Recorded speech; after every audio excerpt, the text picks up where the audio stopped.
15 दिन हो गया, अभी एक्सरा नहीं मिला। किसके लिए निकाला था एक्सरे? टीबी के लिए, टीबी जांच के लिए। किसके निकाला था? ये भाई का। यार दाखवू का तुम्हाला? नाही तर तुम्ही दाखवा, आम्ही दाखवतो. नाही ना, मग बोलता कशाला?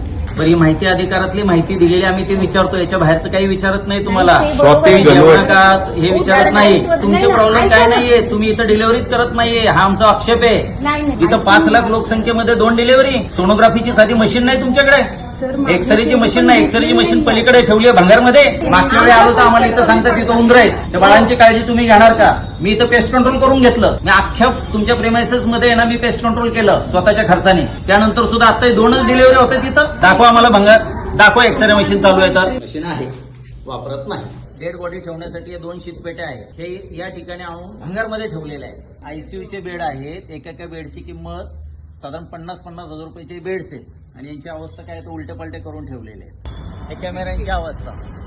हा समोर ऑक्सिजन प्लांट दिसत आहे, तर हा याला जवळजवळ खर्च 5-10 कोटी झालेला आहे, परंतु हा पूर्ण आहे ना बंद अवस्थेत आहे.